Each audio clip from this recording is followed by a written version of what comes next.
All right, we are live. This is Mod Hotep. Let's see, we were at SAE last night. Me and my crew had a wonderful time. Khalid Glover was there. Corey Jacobs spoke to us, and Darkchild gave a good speech, as well as DJ Khalil. If you guys get a chance, you should go to events like that. There's networking, and you get some good information. Let's see, we're talking today about singing, damaging your vocal cords.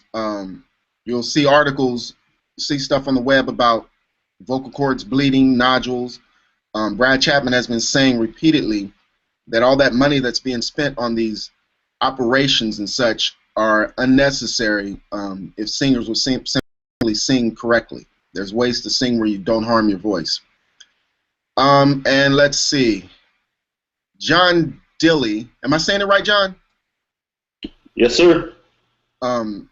Like I was saying earlier, I went and checked out your SoundCloud, not SoundCloud, Spotify, and you guys are jamming, bro. It's rock. You guys are jamming, and people say there's no good music out there. That's crap.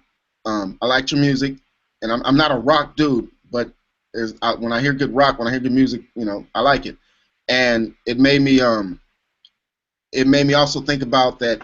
There are people who could be stars today who are not because of things have changed. And some people are like, somebody might be good, but they're not put in that position and promoted and stuff like that.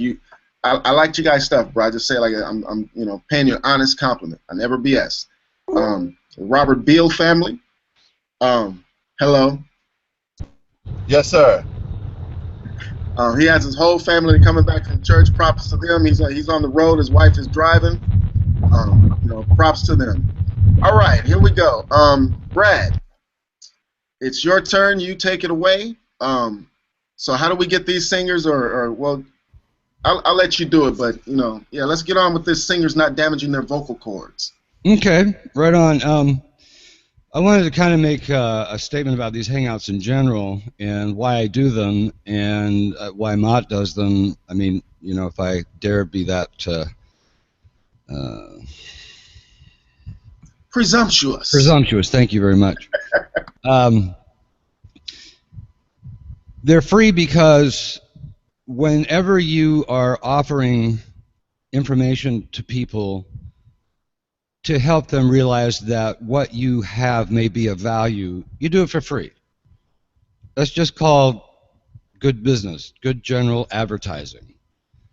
And we've had some people say, well, we won't do Hangouts because we charge for what we do. And right on, absolutely, I charge for what I do too. But there's, you know, yeah, there's a time and place for everyone, and it doesn't matter how big you are, that you're still doing things. Maybe you're doing a charity function, whatever. You're doing it because it's a way to get who you are out there and show people that what you are is different. Or even if you're the same, maybe you're just a little different. But we appreciate you all coming out, and don't feel you know, like you're taking advantage of our time. You're not. We love being here. We enjoy this very, very much. I learn a lot. Mostly what I learn is that producers believe what I have believed for the last 30 years, because I've heard producers over periods of time in my career, some of them I've worked with, like Quincy Jones, make certain comments. And at the time, I wasn't really ready to provide the producers with what they really were saying they wanted. So the Hangouts have really been a great way for all of us to communicate about what's really important as far as singers go, because singers are like magic for most of us. We don't know what's going on, why they sound good, why they don't sound good. Some of the most famous people I've worked with are some of the most insecure about their own voices of any people I've ever met, because they don't know why people like them.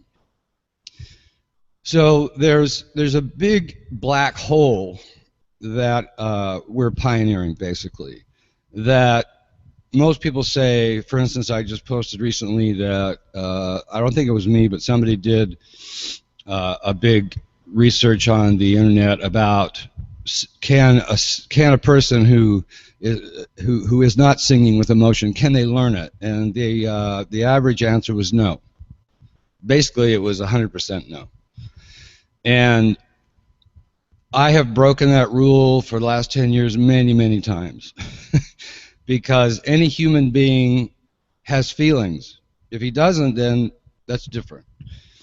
Music is an extension of what a human being is an extension of what they want to say to the people around them. It's an extension of who they are, what they feel. And this black hole we want to turn into a bright light. And one of the most common things out there is if you sing anything but classical music, you're going to ruin your voice. Blah, da, blah, da, blah, da, bull. Okay? And John is going to do some great demonstrations today to show you exactly what we're talking about. The microphone has changed the industry immeasurably, yet Mott and I just ran into a person who says that he and I don't know what we're doing because we're teaching a young girl to sing with a microphone. That means we're stupid, we're bad, we don't know what we're talking about because we're teaching this girl with a microphone. I've been coaching now for 35 plus years, and it still amazes me how the classical people and the Broadway people have still kept this bias against us. And unfortunately, a lot of singers buy into that bias because they don't know what to do. So generally what we are as a recording artist group of singers is we're what I like to simply call street singers. Meaning that we learned it on the street. We learned it by singing with records. We learned it by singing with our bands. We learned it by jamming with our friends. And guess what? That's the only way it can be learned. Mott mentioned to me one time, he said, well, but opera people are very great. It's very intimidating, to think that, geez, I should be able to do that too. We already talked about this, so I can do it openly. That's not really true. There are some skills that they have gained over a couple hundred years. I mean, why should we not take advantage of that? We should. I mean, it's just dumb not to take advantage of all that great knowledge. But trying to coach a classical singer to be a rock singer is almost impossible. Trying to coach a street singer to be a classical singer is actually much easier. The biggest difference between opera and what we do is this thing I'm communicating to you right now. This microphone, which turns everything into electronic impulses and now it's flying throughout the air, going out to everybody all around the world, I guess, whoever's tuned in at the time. It's an incredible thing. We should love it. We should do the best possible with it. And occasionally I post things. I just recently posted how the singer for Imagine Dragons was singing so soft and intimate. He either understands mentally or instinctively, I can't tell you which, not knowing him, that he can produce more emotion if he stays quiet. If he feels like he has to project, then that intimacy is gone. And they do it in different ways in theater. They usually do it with staging and so forth. But you can't sing like this on a stage and be heard.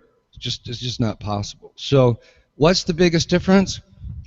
In opera, you have to learn to resonate your voice so that the acoustical room that has been designed for you, that you're singing in, is carrying your voice. There's a lot of acoustic science to it. We're not going to get into that. But it's acoustic science that I learned when I was 20 through recording school. The recording schools are very familiar with all this information. Like when you're trying to kill a room so that you have as much control as possible over the microphone, as far as having control of the reverb and the overall color of it. There's many different ways to do that, just by reshaping the room with various kinds of, like, what have you got behind you, Mott? What are those squares? Yeah, what are those? I believe we call them diffusers. Okay, good. And they're supposed to disperse, like when sound hits a flat wall, like when you look at a mirror, your reflection is bouncing straight back. Yep. It's a flat surface. That thing it's not flat at all. It breaks up sound is a basic idea behind it. And what function does it do to the room you're in? It knocks down the echoes. Yes. So opera relies on echo. Recording studios don't want it. If we overproject, and I'm going to have John do this, he's going to be using the microphone on his computer. But if we overproject, in other words, if we literally use what opera people teach us to do, then we overkill the microphone. We either distort the actual diaphragm in the microphone, depends on how bravos you are, and or the preamps. Generally, it's going to distort in the preamp system before it gets to the amplifier. It just depends on how bad the problem is. But point is that we need to use these microphones so that we can stay street singers. But we can also use the value of what's called the bel canto opera system. And the bel canto opera system uses what I have simply decided to call belting head voice. So there's two ways there's two basic ways. I mean, there's a lot of varieties, obviously, but there's two basic ways that a singer creates a lot of excess energy when they want to hit a high note and they want to hit it with a lot of emotion or power. One is yelling. Now, unfortunately, that's what I'm going to call the default. Most of the celebrities we listen to yell. And it's one of the reasons we want to open this black hole, because the black hole says that you have to yell if you're going to be a pop singer or a rock singer or a jazz singer or whatever. Only opera people can use head voice. Well, that's simply not true, and we're going to prove that today. Let me get back online here in my mind for a second. So what we want to do is, through today's session, is communicate the fact that a rock singer, oh my God, a rock singer, oh, they always hurt their voices, can sing in a very healthy way and be a rock and roll singer and not lose his voice. I'm proud to say two things about my clientele over the last 35 years. One is they've never lost their voice on tour after they worked with me for at least a couple of months. I've never had any of them call me and say, I've lost my voice, what do I do? That's never, ever happened. Number two is no one's ever asked me to go on the road with them. Well, you might say, well, wait a minute, Brad, that would be a compliment. No, it's not a compliment if somebody needs me to go on the road with them. That means we didn't get the work done in the first place. That means that either I failed or the singer has failed to be able to take care of themselves, just like any good guitar player. How many guitar teachers are there that are out there that are bragging about going out on the road with their guitar students? I can't think of any. So if anybody comes up with one, I'd love to hear it. I mean, guitar players certainly do have certain kinds of assistants, but they know their instruments, is my point. They know them inside and out. They know what hurts them. They know what doesn't hurt them. They know what sounds good. They know what sounds bad. They know how to give the producer what the producer wants. They know how to deal with the sound man. I mean, they're fully vetted professionals. On the other hand, and I was one of these singers, so you can beat me up if you want, because I might, because as a singer you might feel I'm beating you up. That we treated ourselves pretty much as amateurs when we were performers. We relied on the sound man. We didn't know what microphones did. If the sound was overwhelming us and we couldn't hear ourselves, we didn't know what to do about it. And those are things that a singer should know. And that's, again, why we're doing these hangouts, is to open up this stuff. Okay, John, put on your mic, would you? Okay, now, hey, buddy. As you all know, that people have been in our hangouts or have heard about them. Generally, we've done things that are more or less scripted. And there's going to be a non-scripted part of today where you guys are going to be able to hit John up any way you want. He's agreed to take the risk of crashing if that happens. The way I use that term because Mott says that's what we do. When Mott and I get on here and he puts a singer on his side in the studio, that I have no idea what's going to happen. So if we crash and burn, we crash and burn, and that's one of the things that we are proud of. That if you don't like what we did, it was real. You know what? Oh my gosh, I've got my broadband way down. Hold on, guys. Let me clean up my picture. Sorry about that. Didn't know how fuzzy it was looking to you all. And the reason I've put just what I am, vocal pre-producer, is because if you want to know more about me and Mott and more of our hangouts, the easiest thing is just to Google Brad Chapman vocal pre-producer.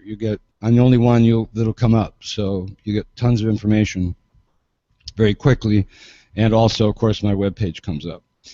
So John, what we did is he's decided what he's going to sing, and the first thing we're going to do is have him do what he used to do before he worked with me. So we're going to kind of give you an A-B picture here.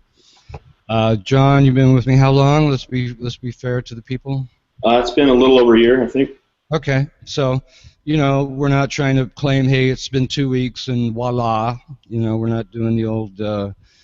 And I do it too sometimes. You know, I'm really proud when something happens in 5 minutes and I'll post it. But John has been paying his dues, and I'm really proud of that too. And I don't ever see John ever needing me ever. He learns from me. He gains from me. He becomes a better rock singer, becomes a better singer because of our relationship. But it's not. He doesn't need me. He'd be all right now if for some reason we couldn't be together anymore. All right. So I want you to just go ahead and sing something that you've sung in the past where you yelled. Where it used to be your default vocal. If you've got a track, feel free to play it. I'll do it. If you want me to give you a pitch on the piano, or if you want to just pull it out of your head, I'll leave it up to you. Yeah, I'm just going to go for it a cappella. First, I want to say thank you to everybody for giving me this opportunity, and especially to Mott for those kind words when we first started. But okay, so this is one of our band songs, and I'm going to start with the third verse because it's kind of where the big build happens. So I'm just going to go for it here. I'm on my way to a better place now that I don't have to drag around this ball and chain. And when you say, boy, won't you stay, I'll just reply, baby, I am fine, and you'll never hear from me. So that was the more yelly version. All right, so stop there, and let me make some explanations. I'm sure, in a way, you guys have heard that a lot. I want you to notice how he was overdriving your mics. Did you all hear the distortion? Now, when he is on mic with me live, I don't use compression, and I can tell you that's a lot louder than what you're hearing right now. It's a good 20%. So the auto gain, unfortunately, in Google is robbing us of that information. But a lot of you here are engineers and producers, so you know what you would do with that. You'd compress it, right? Everybody hands up? Yeah. It's the only option you have. There's a great story Khalif talks about Patti LaBelle, how he went to compress her, and she said, no way, you can't do that, and put him in a real tight spot. He didn't know what to do. Anyway, that's all I'll say about it. But now John is going to do it with belted head voice. And it's still right. Well, anyway, I'll let you choose. I'll let you make up your own minds. He's just going to do the same thing with belted head voice. I'm on my way to a better place now that I don't have to drag around this ball and chain. And when you say, boy, won't you stay, I'll just reply, baby, I am fine, and you'll never hear from me. All right, good. Now do it again with the emotion that we've worked on. Really, really lay out your heart this time. Okay. I'm on my way to a better place. Now that I don't have to drag around this ball and chain. And when you say, boy, won't you stay? I'll just reply, baby, I am fine, and you'll never hear from me. Excellent. Thanks, John. So how many people believe that was head voice here? Anybody believe that was head voice? Ghost did. John knows. That's excellent what you just did, John. So let me explain briefly where the term head voice actually came from. It's from the singer's experience. It has nothing to do with loud, soft, meaty, bottomless, topless. It has nothing to do with tone. It had strictly to do with what the opera singers were feeling when they were singing. The men were singing. So he's up on high G's, which is definitely head voice territory for a man's voice if he's using good technique. Let's just call it that. And I noticed because he was focusing on the technical side of what he was showing you that there wasn't much emotion in the first one. So I wanted you to see that the belted head voice does not take away from the emotion. John, what does it do to the emotion for you? How does it feel different for you when you have emotion when you're yelling and you have emotion when you're belting in head voice?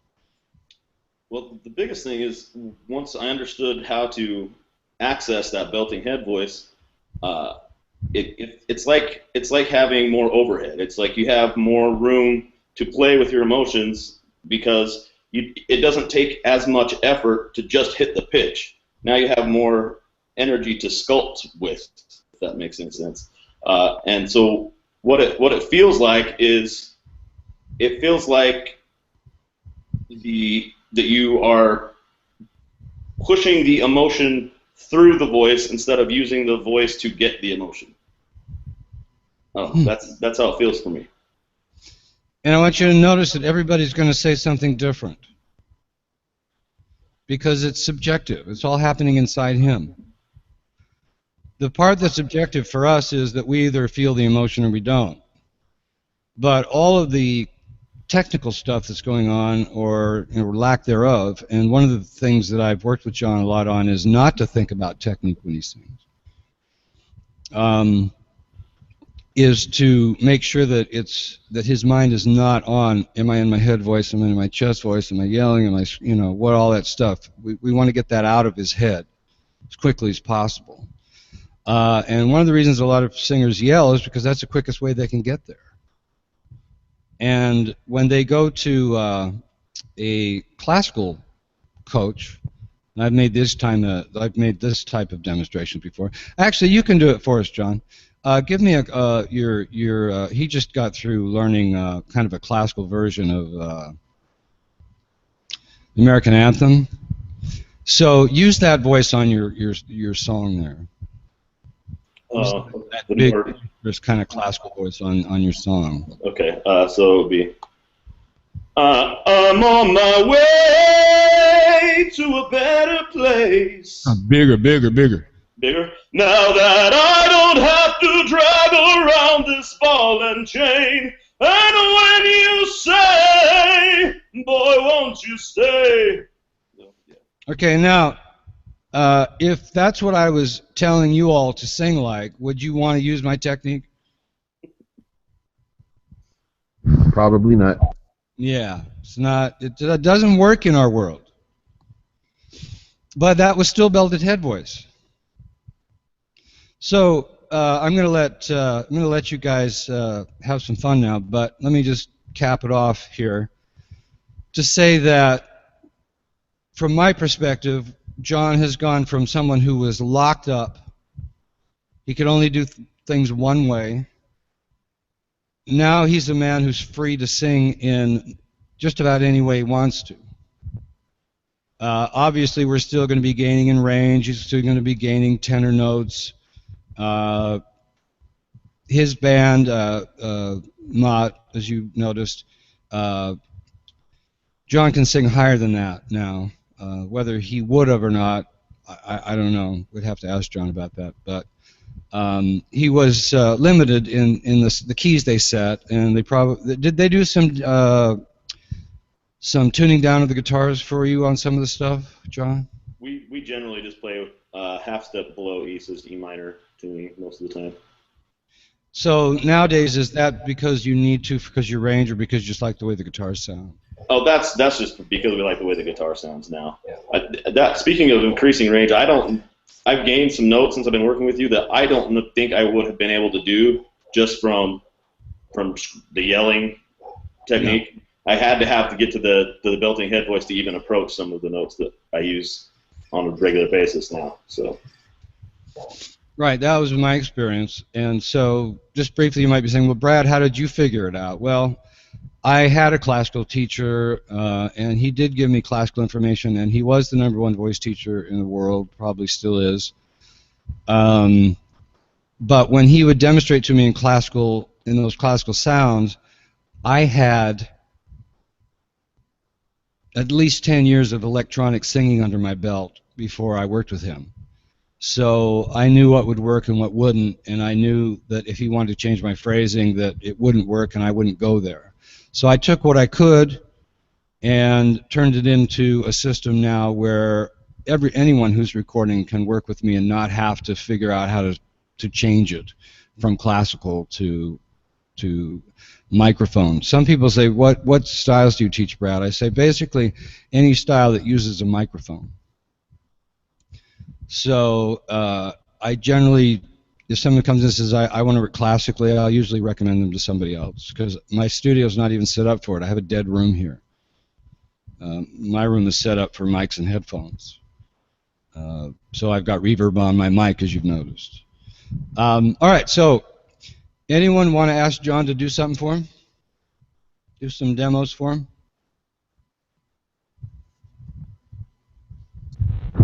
Hey, John.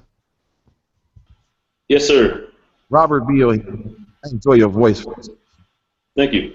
I can ask you to do any song, and you be able to do it. if I know it, I'll give it a shot. I don't know if I can just say I can do any song. There's a hint of a song that I used to love in the '80s by Double Duran. Oh yeah. It was called "Is There Something I Should Know?" You could do a little piece of that. I'd love that. I don't think I know that one.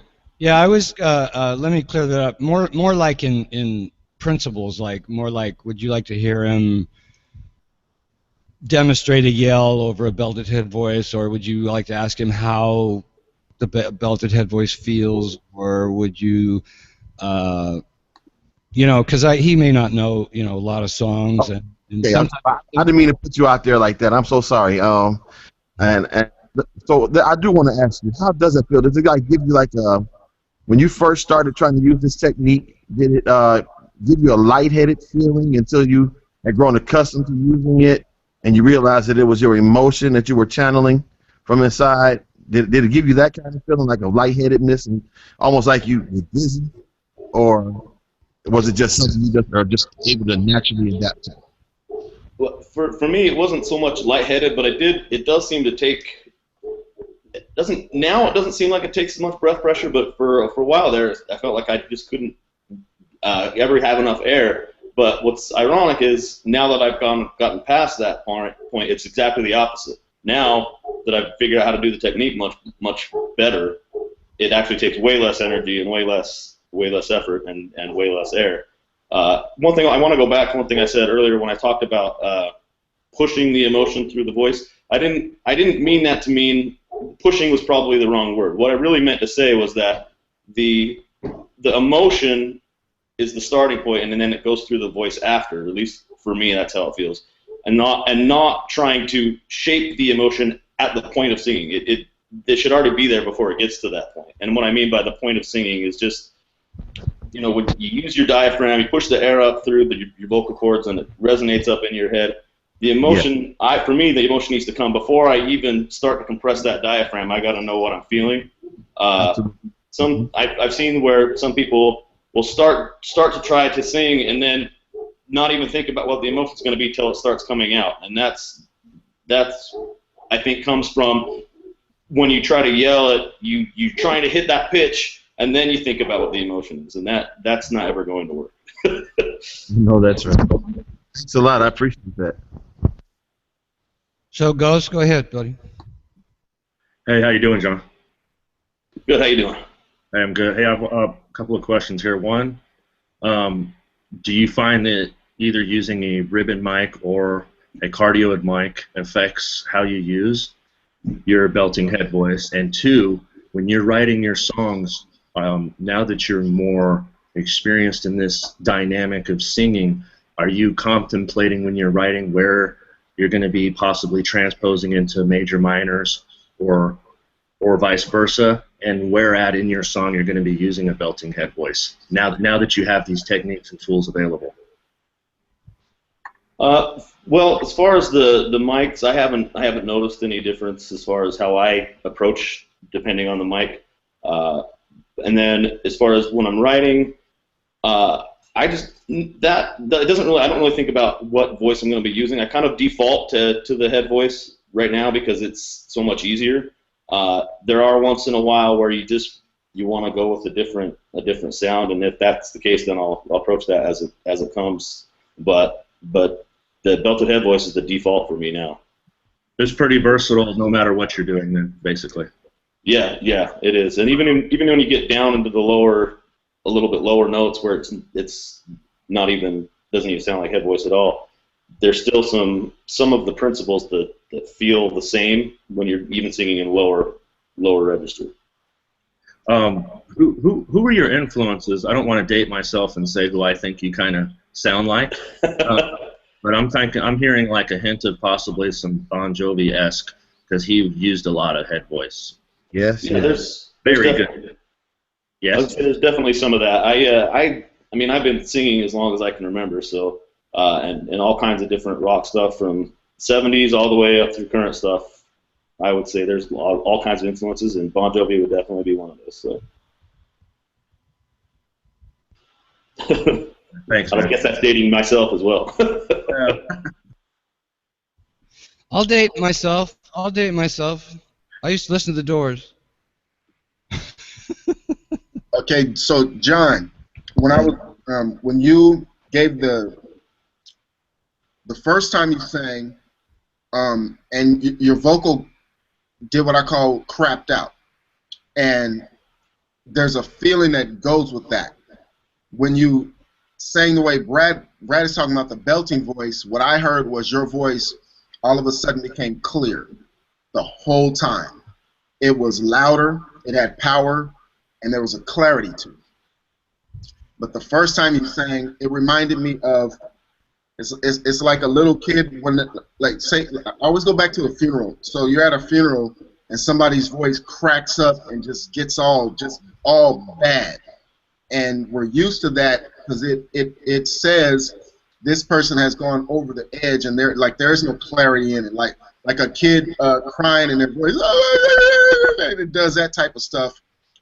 That's not clear or anything like that, but there's an emotion associated with it that we associate with that. So I see a place where the screaming would hit me and move me that the clarity wouldn't. I mean, and I, like, for me, I hear two different colors, two abilities as far as coloring, and then it comes down to, how often would you want to scream since it damages your voice? Because we're reading stuff, hearing stuff about vocal cords bleeding and nodules.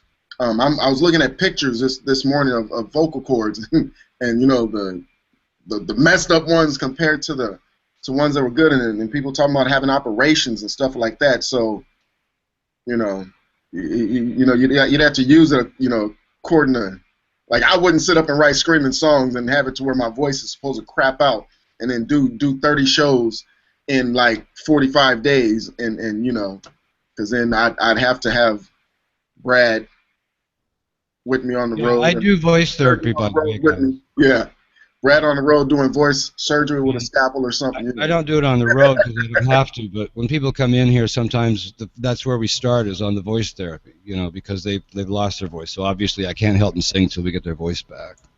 Brad, when I was reading this morning, it was saying they have to just shut up, no coughing, nothing, just silence. Why when they need these operations? Why do they actually need the operations? Well, I'll give you a couple. The hemorrhage, you know, it's there's a couple of possibilities. The most obvious one is when you're yelling, you're forcing your vocal cords to do your will. You're forcing them. You're using every bit of energy you can find just to try to hit a note. And what that tends to do is close up the windpipe. Well, if you can imagine somebody sticking a stake in your trumpet while you're trying to play the trumpet, you're going to lose your lips pretty quick, because that stake is muting everything, and it's going to make you have to push really, really hard.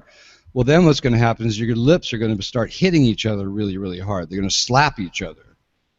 And that is where hemorrhaging can come from.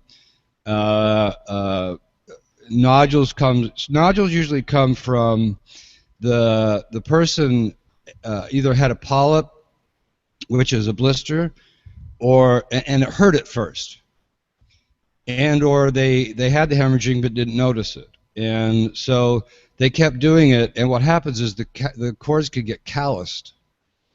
And when they get calloused, then the singer thinks they're free of worrying about having to hurt their voice anymore. They don't feel anything. It's like sending a football player out a football player out full of steroids. So he doesn't think he's hurting himself. So he continues to push, and then the calluses get so big that they have to be surgically removed because they are dead skin. They won't, in other words, they won't heal on their own.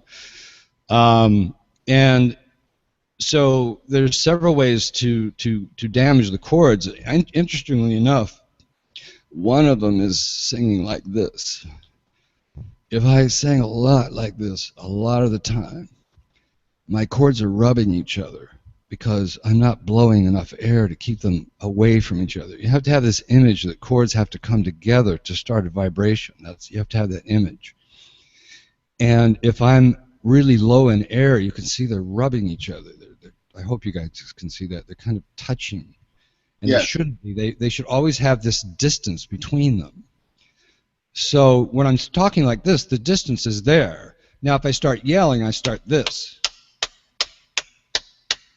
I start slapping them together. And so obviously you're going to get damage from that. And, you know, a lot of singers say, well, you know, I yell and I don't have that problem. Ask them how many hours a week they sing, and they'll usually tell you, oh, I don't know, a couple. Well, yeah, your voice will recover if you don't use it very often. And that's why sometimes the celebrities get in trouble, because they don't anticipate this problem.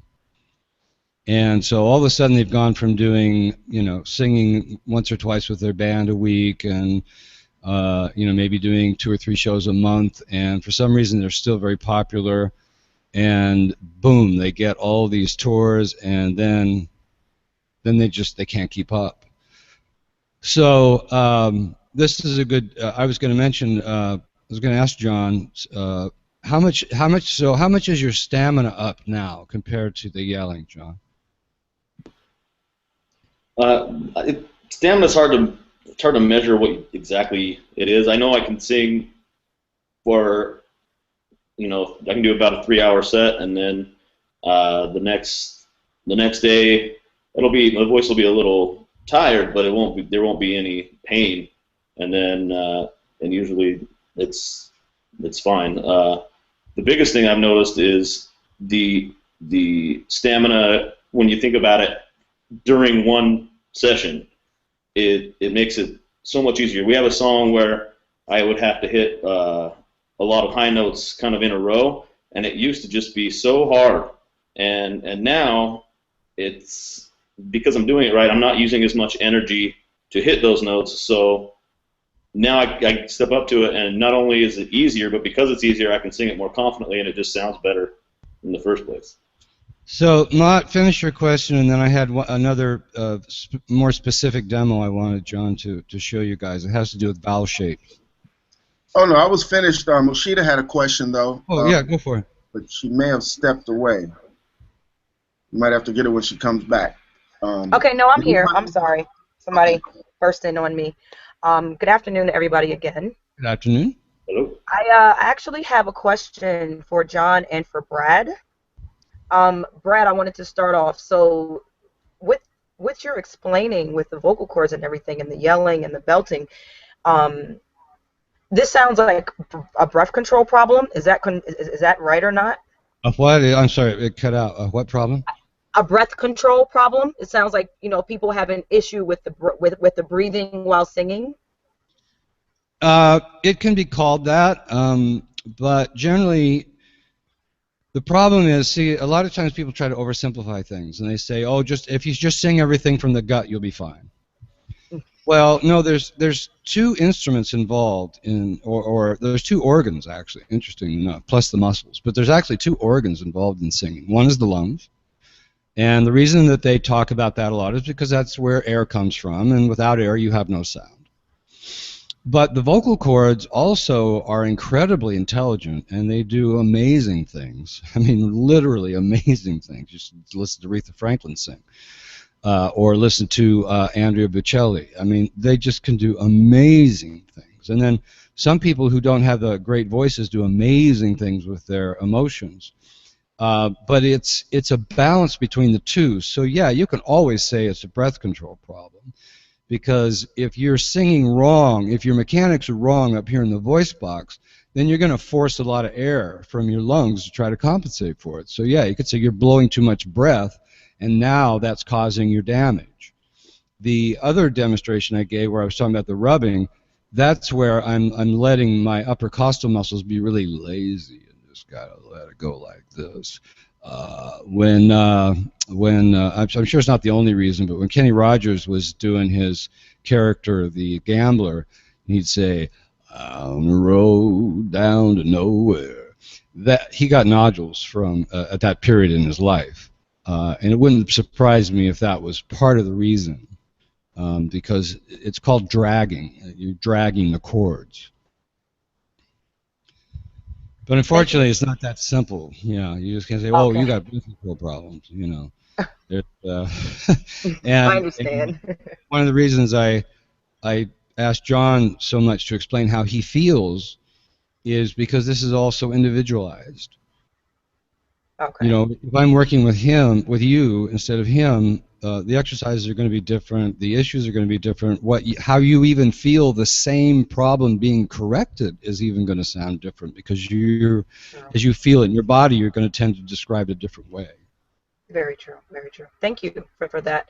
The other question I had for you was, and I don't, what notes are belted head voice, and when does it actually change over to falsetto, or is there a such thing?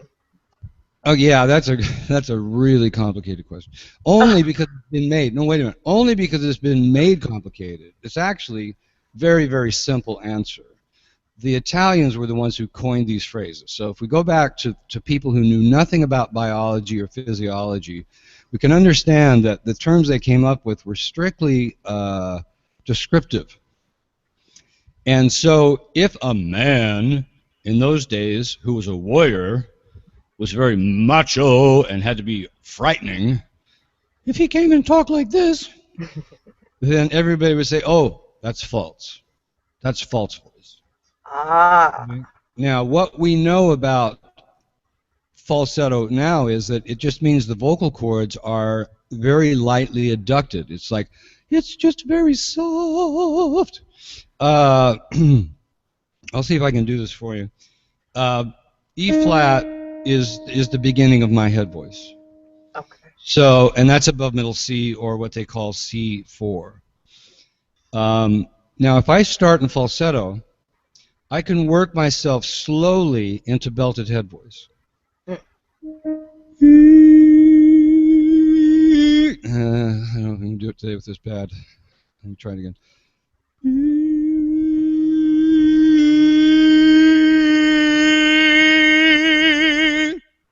So I'm just simply going to say I went from soft head voice to belted head voice. Now, the problem is if I'm yelling, I can't do that. If I use yelling on that E flat, yeah, yeah, and from every note above that, it's going to be head voice, no matter how high I can go. I've got one of my clients who goes up to here on the piano. Literally, he's a man, and he literally hits that note with one of the exercises we do. Unfortunately, it's not something pleasant to listen to yet, so we can't really brag about it. But it's still very amazing to me, because most of us top out about here, and he tops out a good octave plus. Wow. Over there. So I've kind of gotten rid of the word falsetto, because a man can sing soft in his head voice. A woman can sing soft in her head voice. A woman can sing soft in her chest voice. A man can sing soft in his chest voice. In other words, it kind of opens the mind. And at John's level right now, and I'm below his level right now because of my stiffness of my allergy. He can go so high before he's going to crack again, but it's not going to be because he started yelling again or anything like that. It's going to be that he's topped out his power. And it's like a dancer or somebody like that who's gotten themselves in a position where they can or weightlifters even better. They have perfect technique, but they've just gotten to a certain point where they're lifting enough weight that they just can't hold it anymore, and they drop it. It doesn't mean their technique's wrong or anything. It just means that particular person, that's their top of their strength. Okay. And women and men's voices are literally the same, except for, generally speaking, the woman's voice, her chest voice, starts at G. Go ahead and sing that note. To this note, that octave right. And then the head voice starts generally. A contralto might start at D. The contralto might start here at D, and she may lose her chest voice at D as well. So I'm careful about that. I'm listening. What is the singer doing? Is that head voice or chest voice? That was part of my training. I couldn't do what I do. I couldn't hear that. The voice teacher asked me once, how do you hear the difference? Well, I would have had to put him on a training program. Wow. He didn't seem interested in that, so I didn't go there. But ask John. He's been confused many times. Sometimes he probably still is. But let's. Was that the end of your question? Well, for you, yes. I just wanted to ask John one. Yeah. All right. Okay. Yeah. I'm muted. Oh. And by the way, Brad. By the way, for your allergies, oregano and vitamin C, because that's what works for me. All right. Thank you. Works really good. No problem. John, I just wanted to ask you, when you're singing in your belted head voice, for you, where does the sound come from, and do you feel the difference within your body and in your voice when you're yelling and when you're doing the belted head voice? And do you ever slip back into yelling at all when you're performing? Yes and yes. I mean, it's the belted head voice is still the newer technique for me, and so sometimes once in a while, if I'm hitting something, especially if it's something old that I used to do and I haven't broken the habit, then it'll come back. But as far as the difference in how it feels, the belted head voice feels much more towards the front of the head. The resonance comes up and it goes right up. Feels like it goes right up here between my eyes. Whereas when I'm yelling, it feels way more at the back. It still goes up, but feels like it's going up in the back. The head voice feels like it goes up in the front, and it's amazing. Kind of back to something Mont was talking about, how sometimes you want that feeling of maybe not so much control. And one thing I try to do when I want that feeling but don't want to tear up my voice is I'll try to add some grit from where it's resonating up in my nose more than the grit down in the throat. Yeah, you can do the grit in the belted head voice too, and it's a preferred way. Yeah, it's a preferred way. Nice. I have to learn about that. That's what I'm here for. Thank you. Anything else with John? No, that was all my questions. Thank you. I appreciate the answers. Thank you very much. So, John, let's show him one of those old vowel problems. Okay. So what I want to demonstrate to you guys is something I hear a lot in celebrities that are famous, that we hear a lot on recordings. There's not a lot of them, but it's the better ones. It's the Steve Perrys, the Katy Perrys, that was an accident. I'm just thinking. No, never mind. Okay, Fall Out Boy. Sometimes singers will go through a phrase where all of the notes should be in belted head voice, but let's say that out of 5, only 2 are. And, you know, from my perspective, listening as a coach, you know, trying to understand the human voice and so forth, you know, sometimes you have to scratch your head and say, what is that about? I mean, why are they not consistent? Well, street singers can learn belted head voice too. In other words, they can accidentally hit it without having any coaching.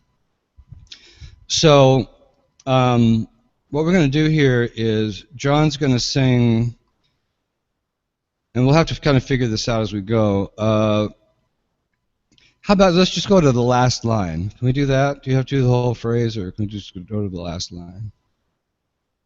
So go ahead and sing that last line all in. You're going to need to turn your mic back on. Go ahead and sing that last line all in the belted head voice. Okay.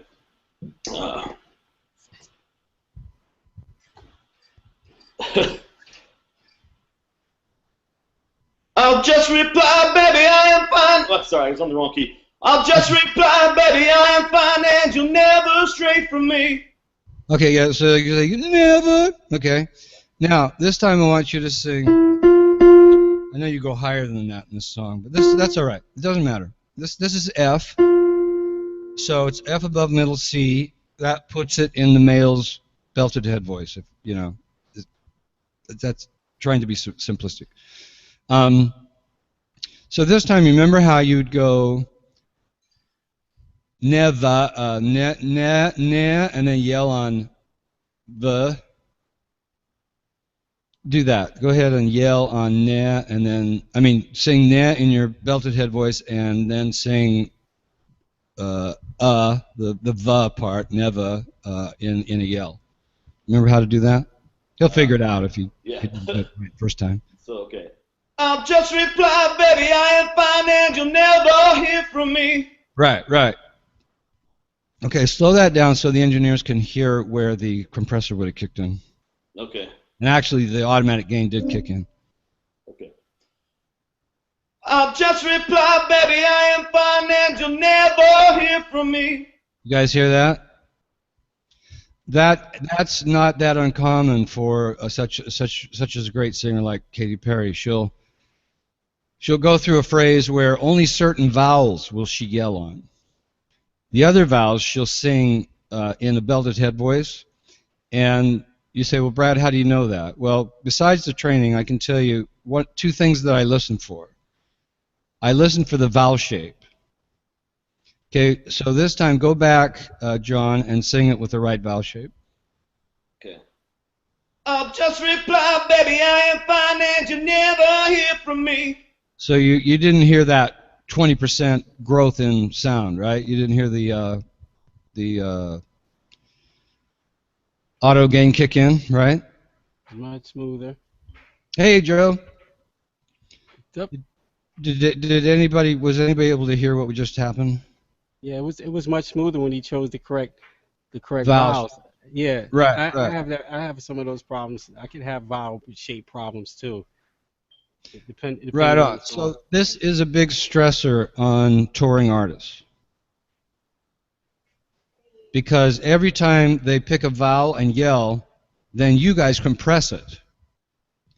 So then what happens is the singer thinks their dynamics are equal and even, especially if you've compressed it in their headphones, and they will actually yell harder to try to gain what they hear when they're not on a microphone. You know, one of the things we've talked about in these hangouts is how singers sing without mics and headphones and how it's such a why they have so much trouble recording. This is one of them that we haven't talked about, where they're used to hearing their voice jump 20% in decibel level or sound pressure level on a particular word, and then when they go in the studio, you guys compress it and they don't hear it anymore. And when they don't hear it anymore, instinctively they try to go to 30%. Excuse me. They try to go to 30%, and they're just blasting even more voice. So from a stamina perspective, you guys are kind of fighting each other. The singer is blowing their voices out by yelling, and then you guys are using compressors to fix it. And the only way that that can be fixed is by the singer. Like I talked when we first opened up this conversation. It's up to the singer to know how to solve these problems. It's not up to the engineer. I mean, you guys have got to protect your gear, of course. But I have found that most engineers and producers prefer it if they don't have to use a lot of compression or level, leveling out of the sound. Yeah, we call it fixing it at the source. We much prefer it that the singer actually takes care of that instead of us using our tools. Right. So the only thing I know that you produce, and this is one of the reasons that I come to you as to producers and engineers more than I come to singers. It's kind of interesting. Most people who have anything to do with singing are constantly going to the singers, saying you should do this, you should do this, you should do this, you should do this. I tend to go to the producers and the engineers and say, look, guys, we can solve these problems. Talk to your singers. There are options. And so I hope that you guys will do that you will start spreading the word. Share the Google Hangouts. Share them with singers. Share them with managers. Share them with anybody who's in the industry who is losing money because singers are yelling. If I can say something about that, Sure. The whole vowel shape thing for me was really the key to unlocking the belted head voice, because I was using not only the wrong shape, but just the wrong part of my anatomy to make the vowel sounds. When you go to the doctor and they say ah, they want you to open up the back of that throat and go ah, and so I was singing all my ahs from the back of my throat, and it's not the right place, and it takes way more energy. Where if you can get them up to the front, well, at least that's how it feels for me, is that it's in the front, then you can start to have more control, and it doesn't take nearly as much effort. Cool. Well said. Hey, can I say something, Brad? Absolutely. In fact, I was just going to say, John and I would love to hear your comments, because that's great information for us in order to give you guys what you need to sell records. The biggest problem that I see with singers is they don't know how to identify a proper headphone feed, and they are not willing to just tell the engineer, hey, the beat is too loud in my ear. Is this a dry feed that you're sending me, or is this a wet feed that you're sending me? Because I just want to hear the dry signal, because like you're talking about, when they're going through octave changes and head belting and stuff, they don't want to hear the compression like you're saying. So I think it's like a double-edged sword. If the engineer isn't up on his game and he's not making sure that he sends them a balanced headphone feed and even communicating with the singer, there's a failure happening there. And then if the singer isn't asking the engineer, is this the wet feed, is this the dry feed, can you turn the beat down, can you cut some of the low, roll some of the high off, there just has to be more communication, and I think that solves a lot of problems. Absolutely, and it is something I coach my clients to do. And I have seen an engineer/producer. I don't know. I'm not sure exactly what his position was in the recording that I saw on YouTube, but he took the singer's headphones off and put them on his own head and said, "Sing." And I also know Mark Palladino is a producer I work for that always, when he's in session, is wearing headphones that are identical to the singer's. So he's listening to the actual feed of the singer. Yeah, we beat test all of our headphones in the studio, and we use SPL meters. So whatever we're feeding the singer, then we know exactly what they're hearing, and we can toggle between the wet signal and the dry signal on the fly. So there's never any question what's going on. Please tell me more about that word you just used. Headphone beat, or what did you say? Well, we send out we get on the board and we send out some pink noise and set it like negative 12 dBs. We send that out. We put an SPL meter in the room. We position it in the optimum sitting position where we're going to be monitoring. And then we pretty much do just gain staging, and we set the gain staging until it's at the dBs that we want. We trick that with the headphone feed by plugging the main headphone amp into the board, and we just send it out from Logic into that. So we actually have matched monitoring headphone signal and matched monitoring from the monitors at all times. So all singers out there, this is the kind of producer engineer you want. Seriously. Serious as a heart attack, because an engineer can actually, and this is generally more live than a recording, but an engineer can ruin your session. He's got, you should always come in with whatever he likes. If you want some coffee or beer or pizza, you should always come in and treat him really, really well. The wife's got me on a diet. You got to bring me some healthy stuff, but okay, right, well, whatever. You could always ask ahead. Doesn't hurt to ask. Bring some apples so that you don't get cotton mouth. I ask singers to eat a green apple before they go in and let their voices acclimate a little bit. I don't know why I'm such an apple advocate for people, but the pectin inside of the apple really coats the mouth well, and it just eliminates that dry mouth they have when they're warming up. I don't know. I hate filtering that stuff out, and it sucks. Great. These tips are okay. So you're hearing some S's and stuff. Is that what you're saying? They start getting, when they get nervous, they start getting that dry little. But the green apple, some reason, eliminates. Yeah, it eliminates it. Okay, green apple eliminates cottonmouth. Excellent. Everybody, write that down. That's huge. And you're saying the smacks that come with that too? Say that again. Say that again. What was the remedy? A green apple. So the green apple contains pectin. The pectin is basically like a natural wax. It'll coat the inside of your throat and your mouth and your teeth, and it eliminates the dry smack that you hear. You have to go in, you have to magnify the waves and high cut and low cut all those out, and that eliminates like 90% of those. So more than just having a guy drink water and get bloated in there, just give him a green apple and tell him to eat this green apple and relax for a second. You'll be surprised. When we start turning your things up in your vocals, say we start compressing your vocal, EQing, which might say we brighten something up about your vocal, all of a sudden we might hear some smacking as you're talking or singing or whatever that you may not notice, but we've just now amplified it through compression and EQ, and now it's like, ha! And so then we have to go in there and do stuff to reduce the smack, and we can hear the spit in your mouth. Sometimes it sounds like two people are singing at one time when a person's singing. There's all types of stuff you'll hear when we start bringing the nuances out of your vocal. And so he's saying if you code it, it'll reduce some of that stuff when we start, really bringing out the nuances in your vocal.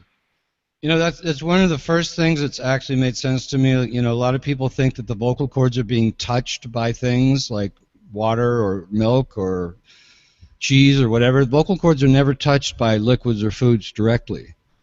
But you're talking about the actual mouth, so that's work. So the water part, you want to be ahead of it. You want to be drinking water 20 minutes ahead before you sing, so that it gets a chance to become saliva, and then you can just sip on it throughout the session to just kind of keep from getting dehydrated. But nothing actually touches the vocal cords. That's another one of those old wives' tales that science has debunked, as you might say. So Mott. Princess wants to ask a question, or did you have something, or go ahead. Pictures up. I can go? Yeah. Oh, okay, awesome. That was a really good tip about that green apple. And what's funny is I hate apples, but I will eat the apple for this purpose. I promise I will do it. But my question actually is, I noticed there's a difference, because I remember when I was in the studio and then I learned the difference in my ear, the difference between hearing myself, through my regular ears and then hearing myself through the through the headphones. So I acclimated to that. But when I went on tour and I was singing backgrounds and the drummer is behind me and all these instruments are behind me, it's like everything is like amplified, and naturally it's human. It makes you want to sing louder. It's instinctive. It's almost instinctive. So my question is, I want to tell you how firm that is. I've done experiments. It's absolutely instinctual. Okay. I've had people not even know they were getting louder, but I recorded it. Yeah. They heard it back and they said, "Oh my God, I had no idea I was yelling like that." Yeah, it's like you start yelling, you know. And basically, I want to ask, like, how do you not yell, like, with all these loud instruments behind you? Do you put something in your ear, maybe to like mute one ear so you can hear yourself internally? Like, what's the tip there? Yeah. Don't ever mute your ears. In-ear monitors. I've been preaching them for 30 years. Ever since I realized how bad people sing when they can't hear themselves, I've been on a super soapbox. In-ear monitors, good in-ear monitors do two things. They cut the outside dB level, so they cut how loud the band is, and they cut out those high frequencies that the cymbals are that's going to take your high end of your hearing out. I lost mine. The cymbals are going to do that. When you get older, you're going to have a hearing test, and you're going to have a loss of high end. So you want to protect yourself from that, and then you want your mic directly fed into those in-ear monitors, just like in the recording studio. Okay. I'm telling you, whatever research you want to do it. Go to Guitar Center or wherever. Talk to people. It's in your position. It's not a luxury. Exactly. No, I agree, because even when I got in the front and I was singing lead, like I literally almost had to like tune my brain into, I know you're not supposed to be this loud. You're supposed to be here and do it like this, and it worked. I don't know how it worked, but it really worked, because I asked this question because a lot of times, you know, as an independent artist, you don't necessarily do a show where you can have a in-ear, you know, monitor. So I see the prices he just listed here for me. So would I be able to just, let's say, buy one for myself, you know, whenever I go back on tour, whether it's leads or whether it's background? Would I be able to get one for myself, and then, because I want to make sure that I sound as good as possible on stage and I'm not yelling? You can get it set up so that you have your own personal monitor wherever you go. You just have a little mixer. You have what's called a splitter. And you take the microphone that the engineer gave you on his microphone. You plug it to the input you plug it into the output of the splitter. Then you plug your microphone into the input, and then you plug the output of the splitter into your monitor, into your little mixer. And that way you always have 100% control of what you hear. Okay, good. Thank you very much. You're welcome. It's like I said, I've been preaching a long time. The companies that actually make those earbuds are having more success selling them. You know, but what's interesting is the people who are buying most of them are the engineers and the producers, not the singers. If you talk about not making any sense. Interject? When I'm playing with the band, I always have control over what I'm hearing. I rarely do a show that I'm not controlling what I'm hearing. Right at my side, you know, Yashida and Russell work with us. So just giving you guys that tip, like when I'm playing with Jarrell and them, I have to be in control of what I'm hearing. If the keyboard's too loud and I got my monitor, I want to be able to control my own monitor mix. Even if it's outer monitors or inner ear monitors, I want to be in control of it. Yeah, you can use floor monitors too. The main thing is that the main reason the inner monitors work 100% of the time is because they don't feedback. And the reason the stage monitors, I hear my true voice also. Yeah, well, yeah, they can be really. Well, I'm sorry, what? When I'm using the inner ear monitor, I can really hear my true voice. Right, because you don't have the mix of all that other music coming in at you. And quite often the floor monitors have the band in them too. They have the band mix. So. Exactly. Because like when I was on the road with the group that I was with, I didn't have the luxury to be able to say this needs to be this way, this needs to be that way. Because when I heard it, I was like, I already know what I need. But I didn't have that luxury to be able to, you know, say, hey, I need this turned down, or I need this and this monitor, because they were all floor monitors.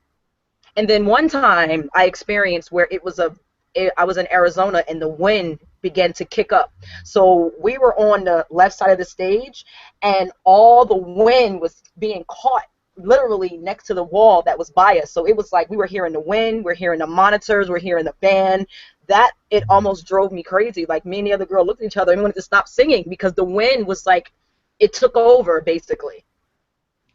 Well, being 62 years old, I can tell you about the time when we used to sing and we didn't even know what monitors were. I understand. But what do you do with that wind, man? It's like nature takes over, and it's like...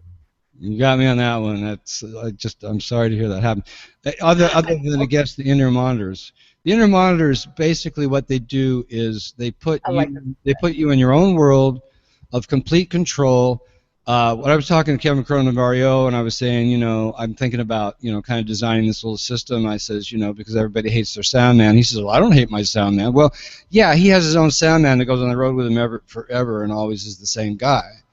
Well, that's great for people who are, you know, have that kind of touring expense for major celebrities. But for those of us who are not, the reasonable price is to have your own monitor system with you at all times and have them in ear.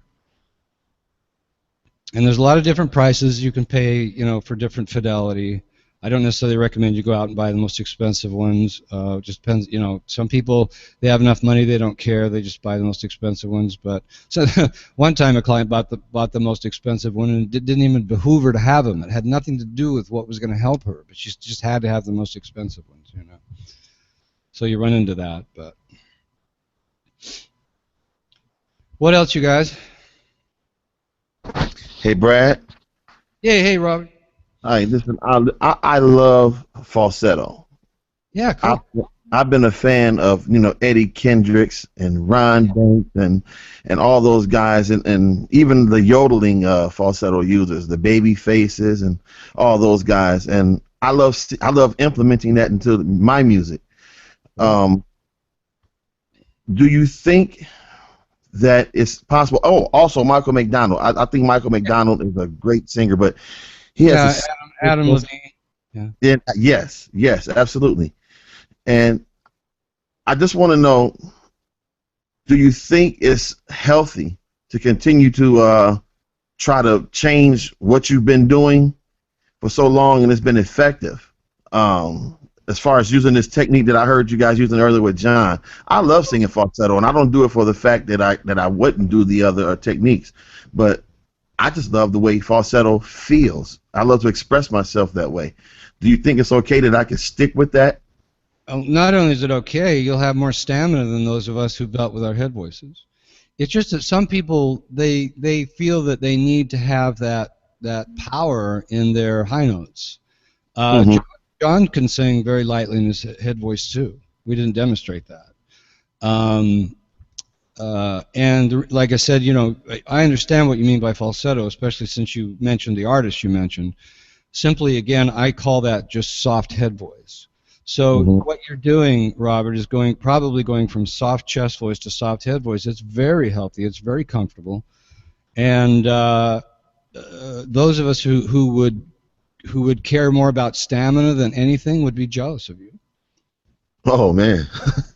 Yeah, because I find it, especially with church, you know, and being in the church setting, I find myself, you know, when I'm directing the choir and we're doing rehearsals and stuff, I find myself almost becoming a product of my surroundings, and I find myself starting to yell more than I should, and you know, and it's just not me. And then when it's time to actually to do a song, to do a performance, I lock back into who I am, and it just seems to go off better than trying to implement something that I'm not. So, can you get a microphone for when you're directing? Can you get a little?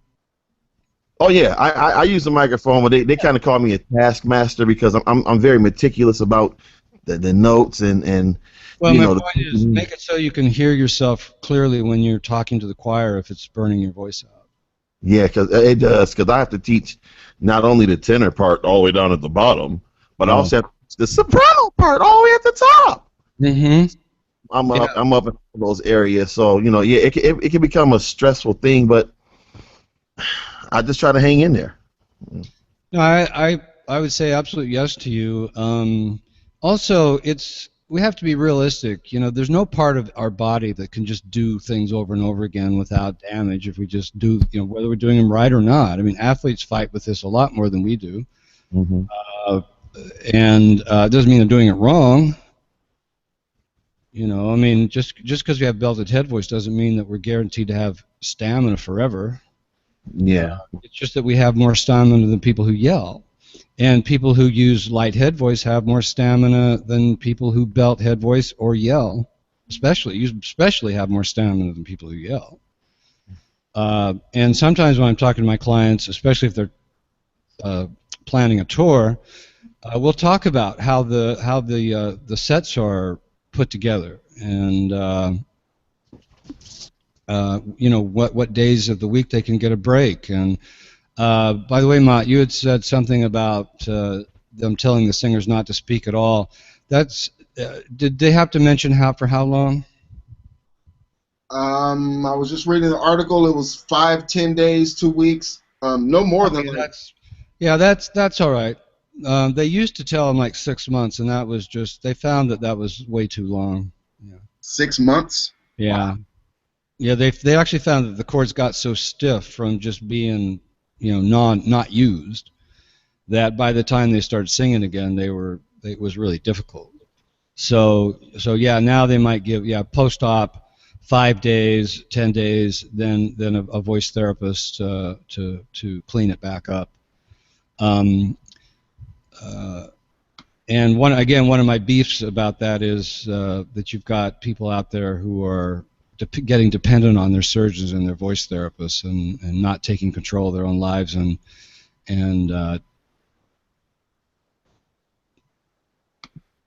costing a lot of people a lot of money. I'm just glad it's not costing me anything. If I can interject for 1 sec. Yeah, The late great Larry Hagman, the actor, he was on an interview, I believe it's with Arsenio Hall a long time ago, and he said one thing he has to practice even as an actor is silence, and I think silence is the greatest treatment for any anyone who has to use vocals to make a living. He said he might go when he know he's getting ready to do something, a major project or something. He may go like you guys were saying, 5 to 7 days where he's in complete silence. yeah. And the hardest people to get to understand it is the people around you, your family.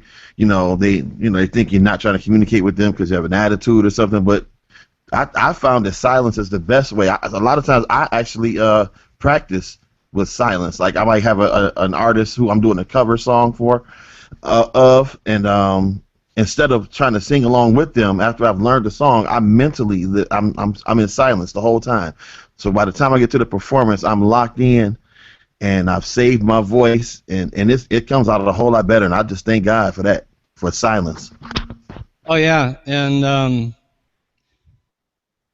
then sometimes you can mix it too, you know, just a little silence. But yeah, you remind me of a celebrity that I she couldn't stop talking, so I just took out a pad of paper. You know, I'm not a doctor, and I wrote it like a prescription. You will not talk from now till you get to Germany for your tour, and then you will only talk just before the sound check.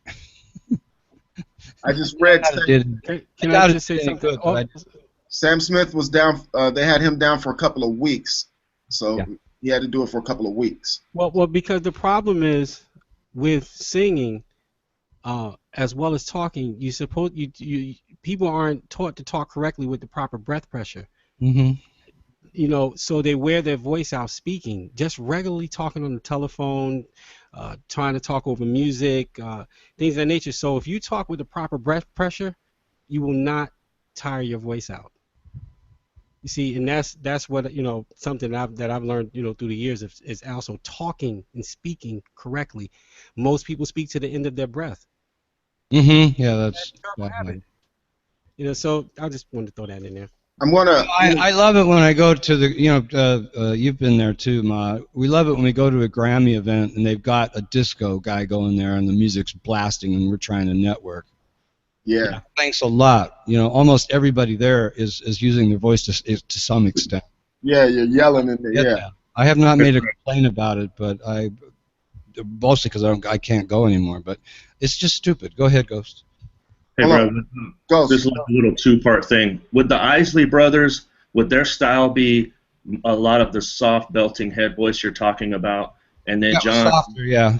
But he had a pretty in their most famous song, when he hit that high note, man, that had some bottom in it. Like Between the Sheets, that one you're talking about? No, the Oh my love. Oh yeah. I wonder if John could demonstrate some of that soft belting head voice. I think so. So we can hear that. Yeah, I'll give that a shot. I just come up with something, I guess.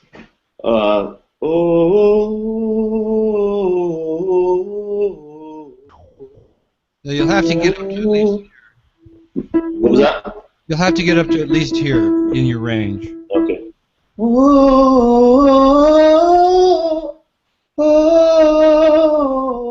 an ooh. It'll work better. Ooh? Okay, I'm doing ooh.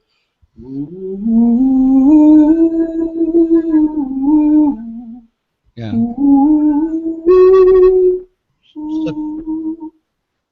Now an E. Whatever. Yeah.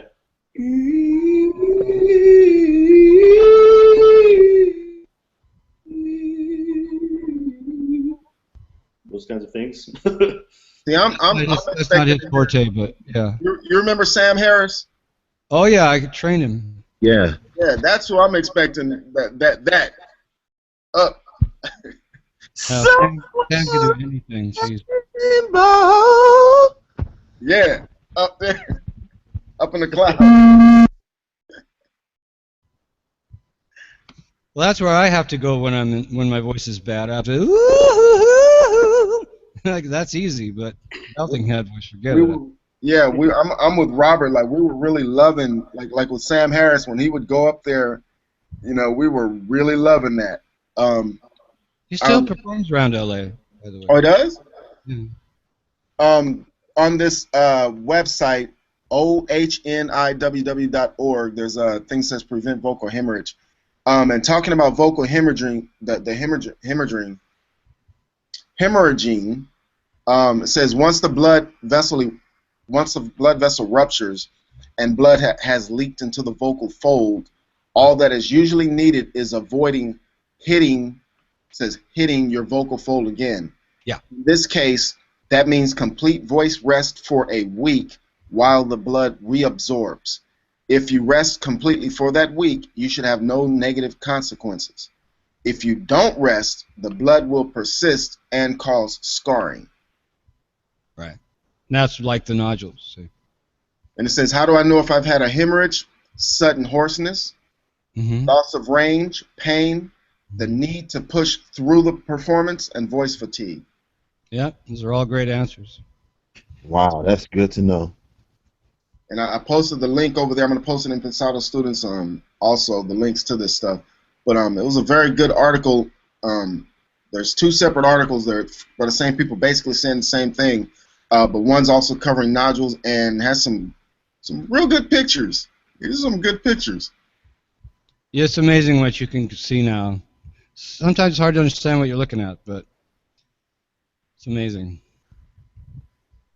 And there's still some naivety. I mean, there's still, people who disagree with other scientists, about what's actually happening with the voice. There's still a lot of research. There's a guy who hooks electrodes up to the vocal cords of rats, and and so he can study how the vocal cords are reacting to certain stimuli. It's pretty wild. Okay, one of these singers in here can volunteer for that. Whenever you drink some water, and that statement it went down the wrong pipe, is because it slipped through your vocal fold. Yep. Because the vocal fold is a valve. It really wasn't made for Singing. sound. That's right. Yep. It's made to protect the. It's made to protect the lungs. In our session last night, I taught Brad Chapman about steam and hot water. Oh yeah. Tell him about that, Brad. He Yeah, told me yeah. we talked about that last night, man. I was like, word.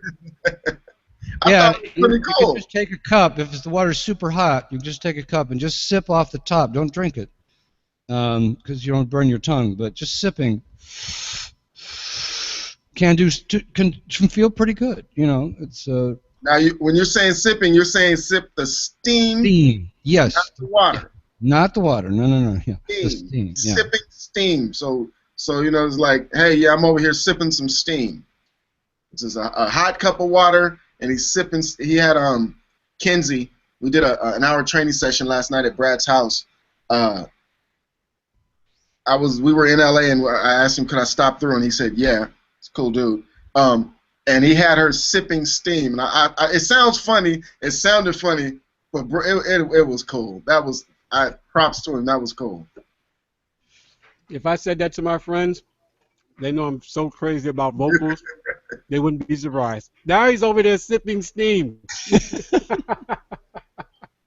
Is there anything where, okay, she did that, Kenzie did that with just pure water. Is there any added benefits if you put, I don't know, honey or oregano or, you know, I don't know. I'm just gonna say no. But that doesn't no mean menthol needed. Well, menthol. Be careful with menthol. One of my clients was a pharmacist, and he told me menthol is alcohol. So it actually, what it does, the reason it feels cool is because it's evaporating your saliva. So saliva is the oil for the vocal folds. So you don't want to have that cool feeling there. Okay. These are just things that Also, I've picked up over the years. lemon and honey and tea. Me personally, if you're gonna do any of that, well before you perform, Yeah. it'll dry you right out. So like Rashida said, sipping some steam, green apples, and we're cool. Yeah. Well, there's a lot of things that people say that work, you know, and I'm not going to say they don't, you know, because if the person feels good and they feel a difference, then fine. The only thing that I do for my clients is just open their minds to understanding where the vocal cords are, so that whatever that they're playing with, at least they understand what it is they're doing. One of our hangouts actually showed a picture of the half of the head. You know what we forgot to do, Brad? Where can people contact you? The website. Oh, well, actually, I did mention, you know, if you Google me, Brad Chapman, vocal pre-producer, but the web page is www.bradchapmanvocals with an S, bradchapmanvocals with an S.com. And John, where all can we can hear your music on Spotify? Would you give the band's name, all that, how to contact you? Yeah, the band's, it's on Spotify. The band's name is the Family Gallows. It should be right there in my title tag there. And then so you can find us on Spotify or iTunes.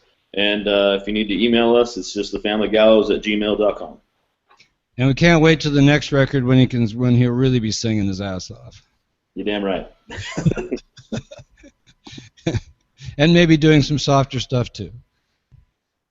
All right, now Russell, you didn't even chime in that much, bruh. What happened?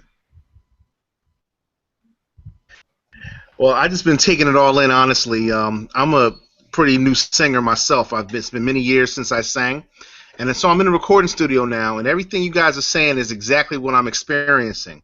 The difference between normal singing versus recording, and the volume and the levels, everything is completely different. So I find myself having my head inside the technique more than the emotion. So then my producer will be like, as soon as I break out some emotion, it's like, what the hell? What are you doing? Wow, that's what I want right there. You're in the pocket. You're in the pocket.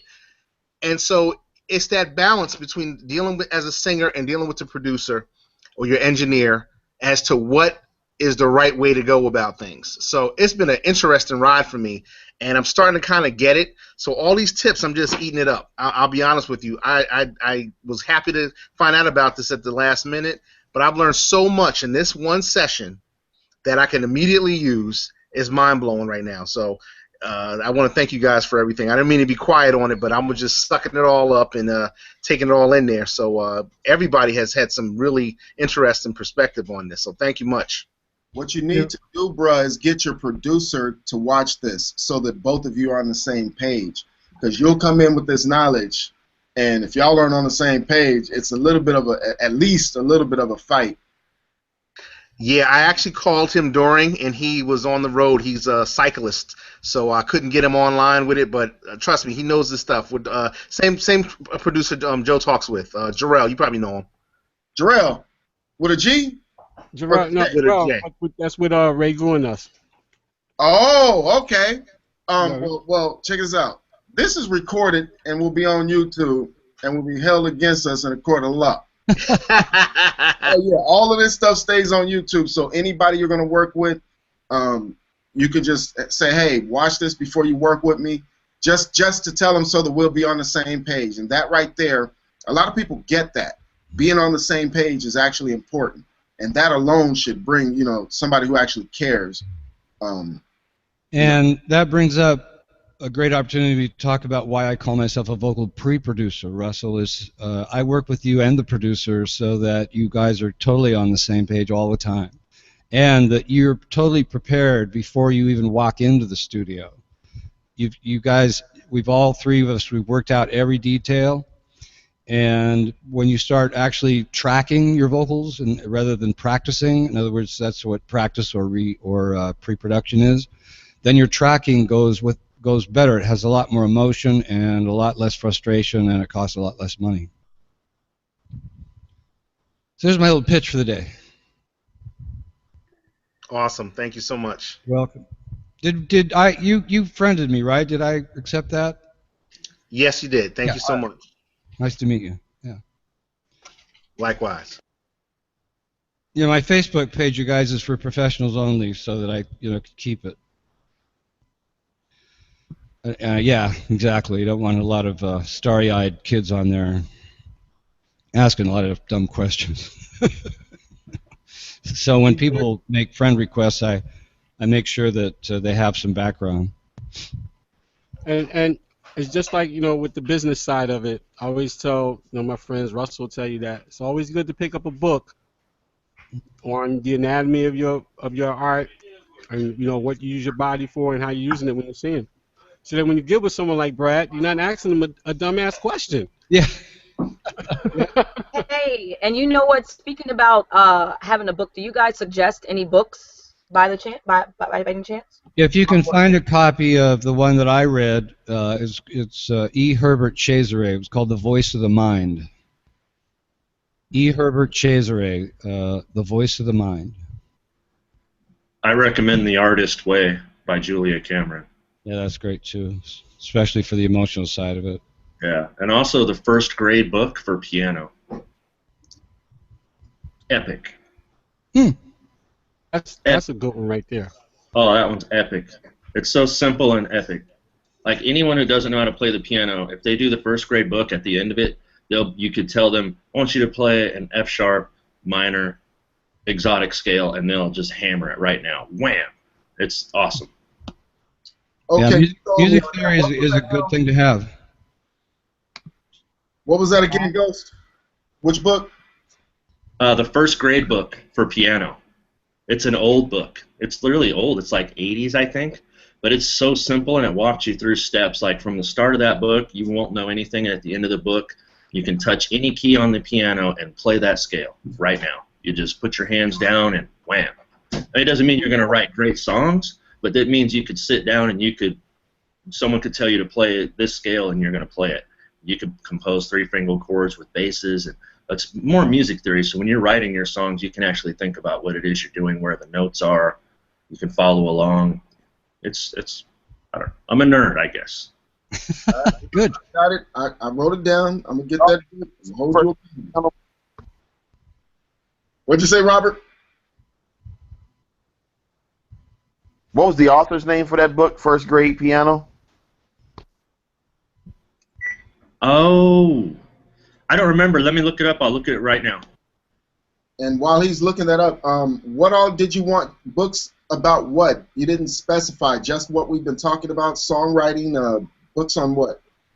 Well, I was just saying in general, definitely about what we're speaking about. But for example, I just went and picked up a few books myself about the music business and contracts and things of that nature. So I was just wondering if there was just any others that I can add to the pile to read, because I too am a geek too, so I like to read and learn everything that I possibly can. So just any books that you would suggest that would help an independent artist to move forward. I would suggest, I'm not going to suggest a book right now, but I would suggest Googling Robin Frederick. This is for songwriting. Robin Frederick.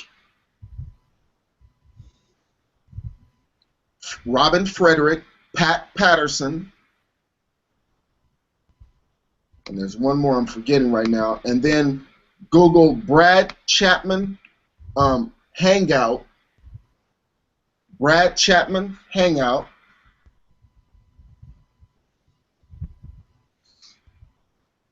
And you should find quite a few hangouts that Brad has done where he's working with singers covering this emotion stuff. And also Google Awesome. Thank you. Google Ma'at Hotep Corey Jacobs. Corey, C-O-R-I Jacobs. And that will, you'll have, I mean, all these hangouts that Brad has done, and you're going to have so much video to go through. And awesome. Yeah, the first hangout we did was 7 hours long. It was nuts. Wow. Hey, Mott, Regu was telling me too. He said, I was on the hangout, man. It was like for 5 hours. I said, what? Yeah. Yeah, people have said, yeah, I'll do a hangout with you, and then they went and saw, like, one of them actually is 8 hours. Wow. And, yeah, as Will Kennedy. And somebody came back and was like, look, man, I can't give you all these hours. We're going to get this down to 1 hour, and it turned into 3. But when we start talking, this is stuff, when these engineers, producers, or whoever come on, this is really their gig. So they can actually talk about it and they get into it. And so 8 hours later, Will Kennedy woke up and YouTube shut us down. The hangout closed out Really? at 8 hours because we kept going. Speaking of which, I've got to go, my friends. So, any last things? I just had one last question. I remember you guys mentioned earlier about the grit head voice or something of that nature. Was that done? Not yet. Actually, John did it. He did? Oh, he did. Okay, I must have walked away. Okay. Well, you just probably didn't know when he was doing it. Go ahead and do it, John. Okay, so I'll just do that same verse again. I'll just put some grit on the top on some of that. So, I'm on my way to a better place now that I don't have to drag around this ball and chain. And when you say, boy, won't you stay? I'll just reply, baby, I am fine, and you never hear from me. You see, so that's an A flat in belted head voice with a growl, and the note for you that would be similar. What's your name again? Sorry. Yoshida? Yes. The note for you is the same as his A flat as D. Above middle C. This D right here. That's the same difficulty level. Okay, I understand. The reason why I asked this question is because I have a song where I think I'm using a grit voice, but I'm not really sure because it just really came from my spirit. Good. But it's Best like place for it to come from. Yeah, but it's like walking out with your cologne, coming That's back pretty with good. her perfume, smell lipstick Yeah, the on up your you waistline. get. Like, is that it? Kind of the It would up be you up more. kind of yelled.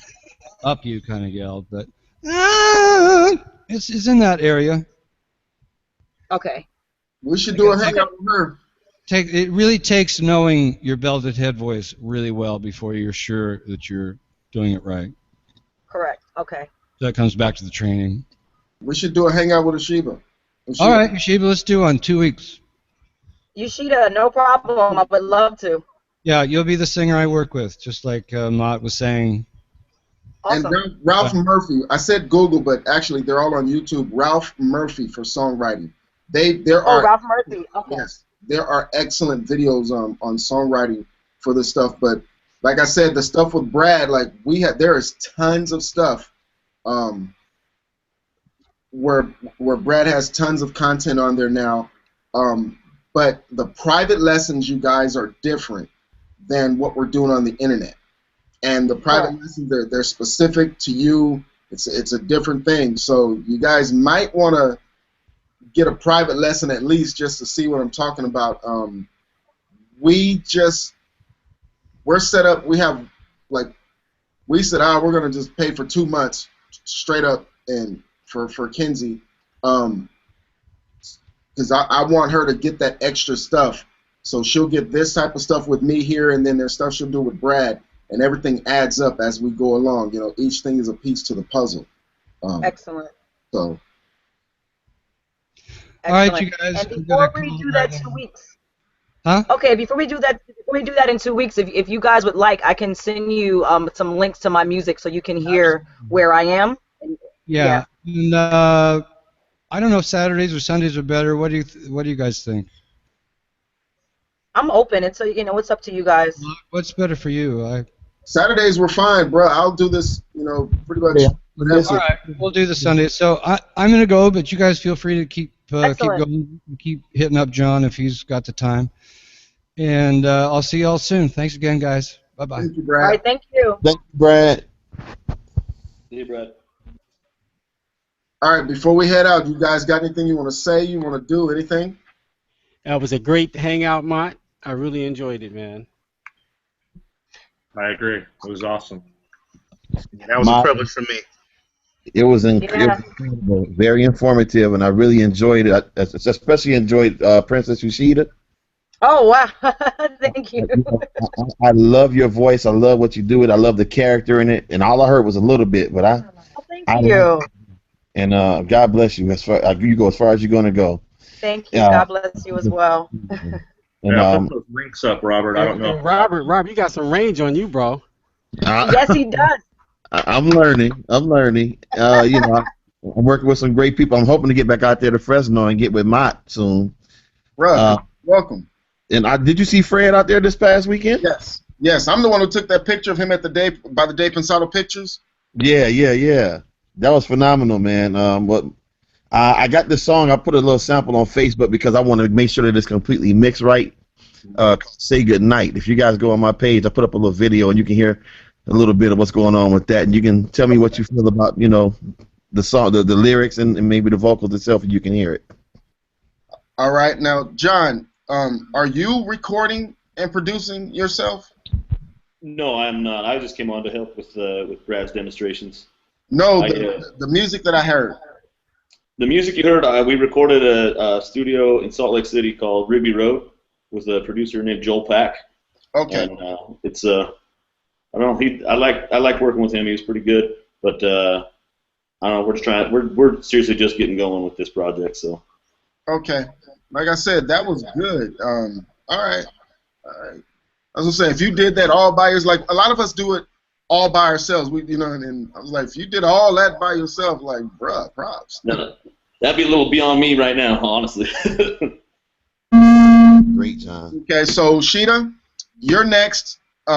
What I tend to not tell Brad who I'm gonna have. He shows up and it's like, oh crap, and we go. and the idea is, if you're good, we can throw you on the hot seat, throw you in the fire, and you just go. It's like when I was in the Navy, we'd go out to a ship, and whatever it was, we dealt with it. And if you were sinking, you just busted your butt and did whatever you needed to do to start swimming. And I can dig it. So you don't have to. I'm not afraid of the hot seat. So awesome. Now I want to add you on the Google Plus. So okay. You put your email over there in the message box. Oh, he gave phone number and everything. Go ahead, Webb. Ghost Webb is not playing. You're as bad as me. I put my phone number out there for everybody. I actually sent you a Facebook request too as well, Mott. Did? Okay. I did. Sure it was the right person? Yes, I saw your picture. It looks like you. Oh, there you go. Okay, I got you. So there's my email over in the chat. Okay, I got you.